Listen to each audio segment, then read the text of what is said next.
Hi hello నమస్తే welcome to our channel. ప్రస్తుతం మన ముందున్నారు పొలిటికల్ అనలిస్ట్ అర్సుముల్ శ్రీనివాస్ గారు. Hi sir.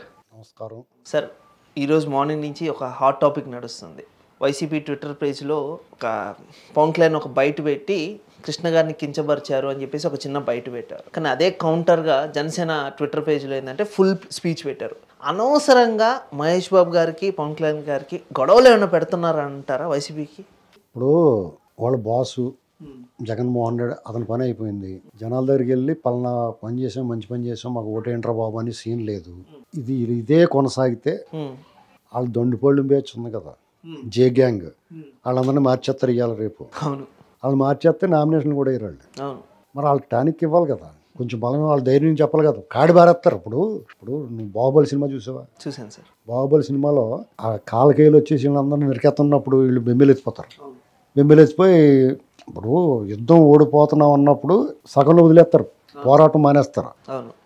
అప్పుడు ఆ హీరో వచ్చి మనందరం ధైర్యంగా యుద్ధం సిద్ధమా అని ఏదో అడుగుతాడు, యుద్ధం చేద్దాం అని. అదే టైంకి వాళ్ళందరినీ కాలు ఇరిగిపోయిన వాళ్ళు, కాలు తెగిపోయి ఇప్పుడు చేతులు తెగిపోయిన వాళ్ళు కూడా యుద్ధానికి సిద్ధమవుతారు వాళ్ళకి ధైర్యం ఇచ్చిన తర్వాత. అలాగా వీళ్ళు వాళ్ళని నెడుతున్నారు. అంచేత ఏ చిన్న పాయింట్ దొరికినా ఎవరు అవకతవకగా మాట్లాడినా అది పట్టుకుంటారు తప్ప విషయం ఉండదు అందులో. అసలు పవన్ కళ్యాణ్ గారు ఏం చెప్పాడంటే, వాళ్ళు సరిగ్గా అర్థం చేసుకుంటే వాళ్ళు బుర్ర ఎక్కడ పెట్టుకోవాలి వాళ్ళకి వెళ్ళదు. ఇప్పుడు ఎన్టీ రామారావు గారు రాజకీయాల్లోకి వచ్చాడు. ఆయనతో పాటు సినిమా పరిశ్రమలోనే ఉన్న సూపర్ స్టార్ కృష్ణ గారు విభేదించాడు. ఆయన తెలుగుదేశం పార్టీ అయితే ఈయన కృష్ణ గారు కాంగ్రెస్ పార్టీలో పోటీ చేశాడు. ఆయన మీద సినిమాలు తీసాడు, విమర్శించాడు. అయినా కానీ ఎన్టీ రామారావు గారు కృష్ణ గారిని ఏం అనలేదు. రాజకీయం చూసుకున్నారు, స్నేహంలా చూసుకున్నారు. అలాగే పవన్ కళ్యాణ్ గారు కూడా తెలియని విషయం ఏంటంటే, కృష్ణ గారు రాజకీయంగా నాకు రాజీవ్ గాంధీ అంటే ఇష్టం అని చెప్పి ఓపెన్గా చెప్పాడు. ఆయన రామారావు గారితో వ్యక్తిగతంగా విభేదాలు ఏం లేవు. మధ్యలో ఒకసారి అల్లు సీతారామరాజు సినిమా అప్పుడు వచ్చినా తర్వాత ఇద్దరు కలిసి సినిమా యాక్ట్ చేశారు. అంతకుముందు రామారావు గారికి హార్డ్ కోర్ ఫ్యాన్ కృష్ణ గారు, నేను కృష్ణ గారికి హార్డ్ కోర్ ఫ్యాన్ చెప్పారు. ఏమండి, ఇలాగా వాళ్ళ గురించి నాకన్నా ఎక్కువ తెలియదు ఎవరికన్నా. ఎందుకంటే కృష్ణ గారి సినిమా నేను మొట్టమొదటి సినిమా చూసింది నాకు 6 ఏళ్ల వయసులో సర్కార్ ఎక్స్ప్రెస్ సినిమాకి. అప్పటి నుంచి ఇవాళ వరకు కృష్ణ గారి ఫ్యాన్ నేను. అర్థమైందండి. అంతే అభిమానం నాకు పవన్ కళ్యాణ్ మీద కూడా ఉంది. ఎందుకంటే పార్టీలు వాళ్ళ వ్యక్తిత్వాలు మనకు అనవసరం. వాళ్ళ స్క్రీన్ మీద మనం ఎందుకు అభిమానిస్తాం, వాళ్ళ నటన వాళ్ళు ఎందుకు నచ్చుతారు, ఒకళ్ళు ఎందుకు నచ్చుతారు ఎవరికి అర్థం అవుదా. ఇప్పుడు అలాగా కృష్ణ గారు పార్టీగా విభేదించిన రామారావు గారు కక్ష సాధింపు చర్యలు ఏమీ చేయలేదు అని చెప్పదలుచుకున్నాడు ఆయన సారాంశం అది. అదే కదా, అంటే కృష్ణ గారికి సంబంధించిన కంపెనీ కూడా అమర్ రాజు కంపెనీని కూడా వెళ్ళగొట్టేసినారు కదా.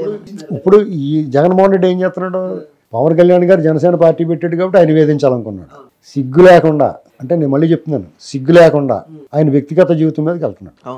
ఆయన 4 బిల్లులు చేసుకుంటే ఆయనకి ఎందుకు, 3 బిల్లులు చేసుకుంటే అతనికి ఎందుకు, తప్పు కదా అది మాట్లాడొచ్చా.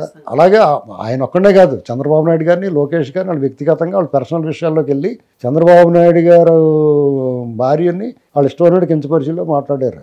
అది చాలా దారుణం కదండి. అది రామారావు గారి ఫ్యామిలీ మీద ఏలెత్తి చూపడానికి అవకాశం ఉందా అసలు?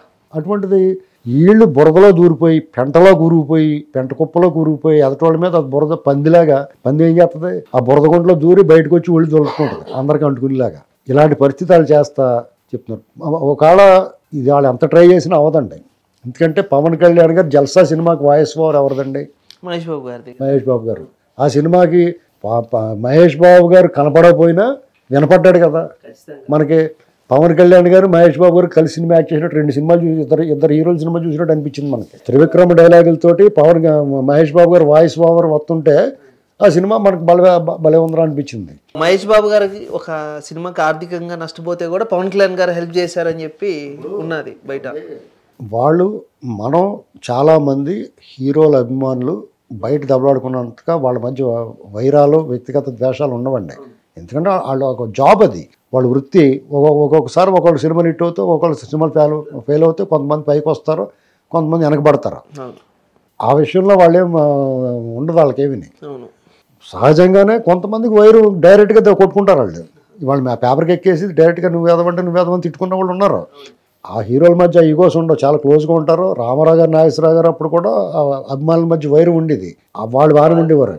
అలాగే చిరంజీవి, మోహన్ బాబు మధ్య ఉన్న వాళ్ళిద్దరూ బాగానే ఉంటారు. మధ్యలో ఉంటాయి, ఏమవుతుంది. ఇప్పుడు అంత పర్సనల్గా తీసుకోవాల్సిన అవసరం ఉంది. మహేష్ బాబు గారి అభిమానులు వీళ్ళు మహేష్ బాబు కృష్ణ గారిని కించపరిచేయడం నేనైతే భావించట్లా. నేను సూపర్ స్టార్ కృష్ణ గారిని హార్డ్ కోర్ నాకన్నా ఎవడం ఉండడు, నాకేం అనిపించలా.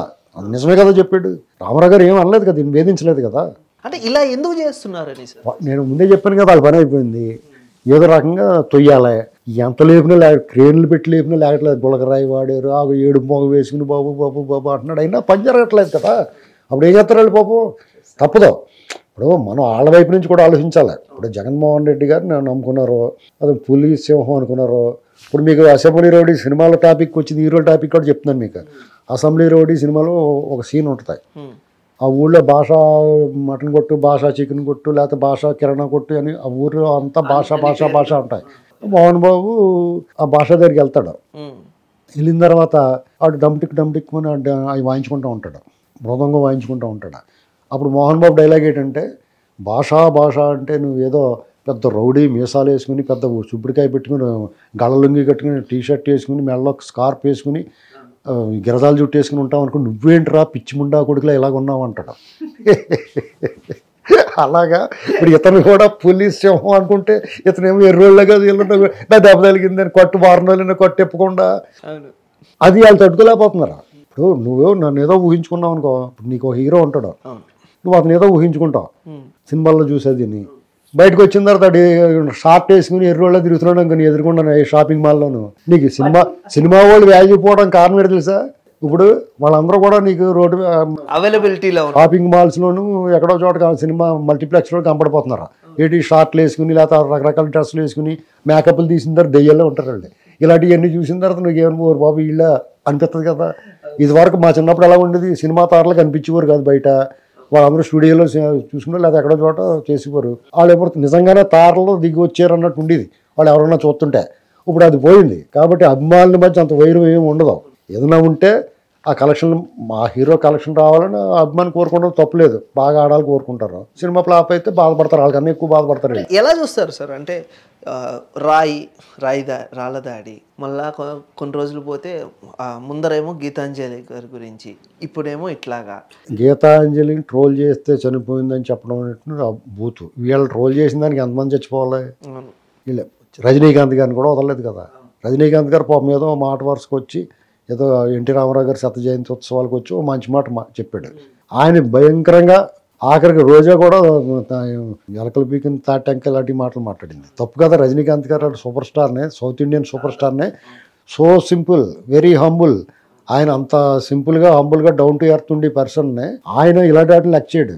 మీకు ఈ సందర్భం వచ్చిన తర్వాత చెప్తున్నాను. ఆ హీరోల స్థాయి ఎలా ఉంటుందంటే, రజనీకాంత్ గారు ఒక గుడికి వెళ్తే బెంగళూరులో, అక్కడ ఒక ఆవిడ 10 రూపాయలు ముష్టి వేసిందంట ఆయన ఇలా నిలబడి ఉంటే. అంటే గడ్డ మాసిపోయి ఓ లింగి కట్టుకుని భుజం మీద తువ్వాలు వేసి నిలబడితే, అది అయిన తర్వాత ఆ పూజారి గారు హారతిస్తుంటే అర్చన అయిపోయిన తర్వాత ఈయన 500 1000 వేసాడు అందులో.